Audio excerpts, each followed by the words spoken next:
Hey, hey, hey, taters! Guess what time it is? It's that time! Okay, I'm really bad at that. Do you really want to do this? Season 7, Episode 3? Love During Lockup. Yeah, let's do it. Okay, so it starts out with Emily and Justin.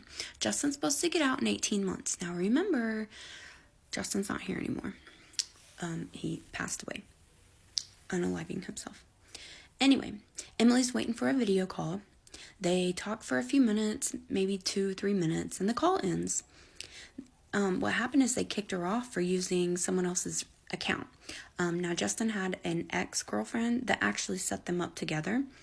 And so because Emily used to be a corrections officer, she wasn't allowed, she got her visits taken away because they're like, no, you can't do that. So she was using Justin's ex-girlfriend's account, which they thought was fine, but they cut him off right mid video call. So she calls up there. Justin calls her. She puts him on pause or on silent and talks to the jail. And they were like, oh no, you can't use someone else's account. That's all it is. Bye. They didn't want to discuss it with her, nothing, just nah. And of course, Emily and Justin are like, they're just picking on us. Well, no, you broke the rules. That's how it goes.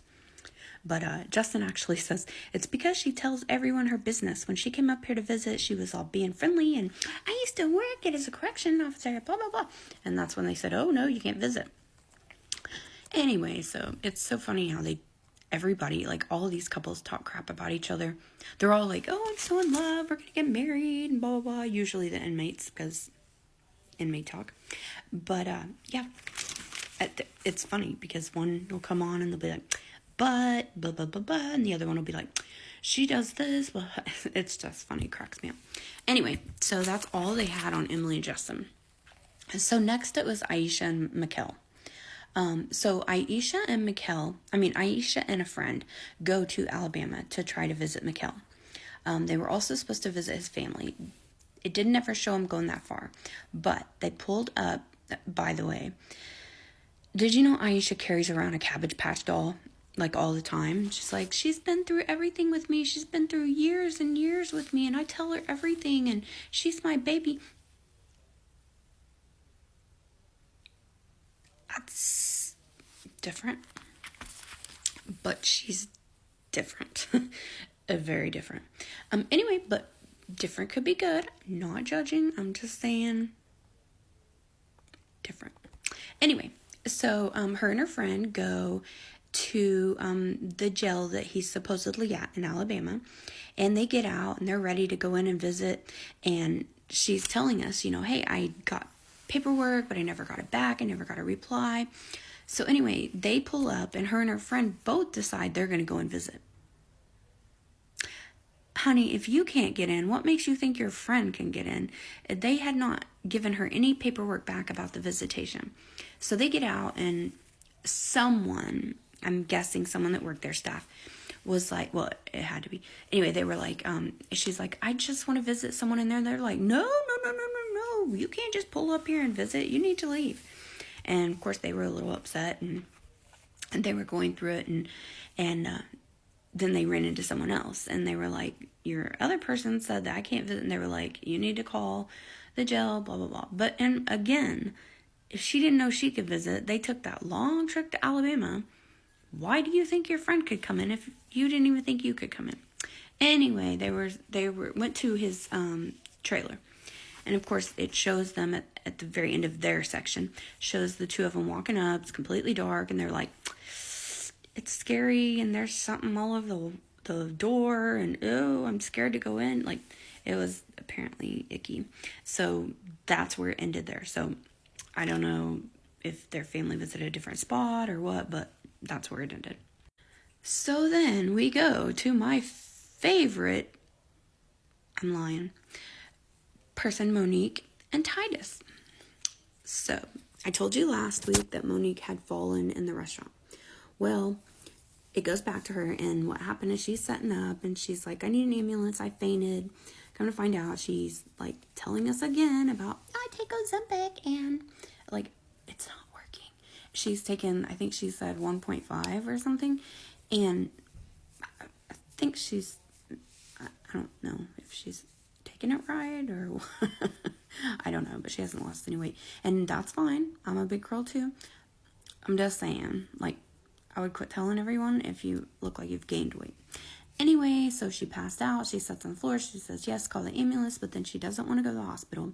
They talk her into going to the hospital. They did her blood work, did everything. Everything was fine. She's like, I feel better, but I just want to go home. She was supposed to meet Titus's family.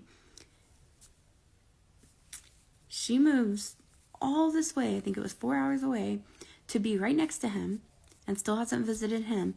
And now she's got something come up where she can't visit his family either. Strange? I say so. Anyway, so she just wants to go home and go to bed. She calls Titus, and Titus is like, I think you're just making up excuses, whining and crying. There's nothing wrong. You just don't want to meet my family. And I think that's stupid. So she's like, that's it. I'm just mad. And it ends there, but it shows a preview where he's just like, whatever. And she's like, that's it. I'm blocking you. But it must be in next week's episode. Then we have Kaylee and Michael. Oh my gosh. I'm not a Kaylee fan. She's so awkward and she's lying. Okay, so first of all, she visits Michael's mom. Which she's all about Michael's mom. Oh, Angel's so wonderful. She's great. She's a great person. I just adore her.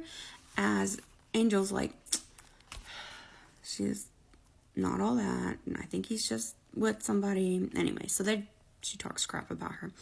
And also, Kaylee and her mom talk crap about Angel, which it showed that Kaylee's mom supposedly had a drug and gambling addiction, and she supposedly stole all Kaylee's money when Kaylee went to Mexico to have her body remade. I don't know what she did because she's still a big girl, so I'm not really sure. I'm not judging. I'm just saying she's still really big, so if you either didn't do a good job or she's gained all the weight back. But anyway, so she's telling her and her mom are shopping. Back up.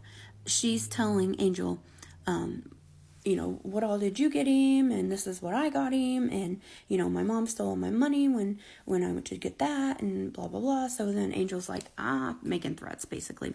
I can't tell you that we'd meet up and there wouldn't be hands thrown, blah, blah, blah. So anyway, dumb. So Kaylee and her mom went shopping. And Kaylee's like, yeah, I don't want to ask his mom for anything. He doesn't do anything for her. I want to do it myself. So she's lying to her own mom and and Michael's mom about her doing everything. She spent $42,000 and she's the only one that does anything. While last week, Angel sat there and said all the stuff she had gotten. He wants this. I had to go shopping for him. So anyway, she's just full of lies. So that's why I'm just not her favorite person. So anyway, Kaylee's mom and Angel decide to meet up. So next week, I guess they're going to meet up. It shows in the preview that it didn't go so well. So anyway, we will see on that one. And with 2 minutes left, the last one was Rich and Felicia. Okay, Rich is apparently a boxer. So he goes boxing to the gym or whatever to work out. And he talks to his friend that he's been friends with for a long time. And he tells him that he had a dream. And, all the exes, the 2 divorces and everything he went through, but he had a dream that he was going to meet a girl and she was incarcerated. So what does he do? He goes to the pen pal website, goes flipping through, sees Felicia's picture and is like, that's the one. She's my dream girl. This is it. And of course he writes her and she's falling in love on the first day.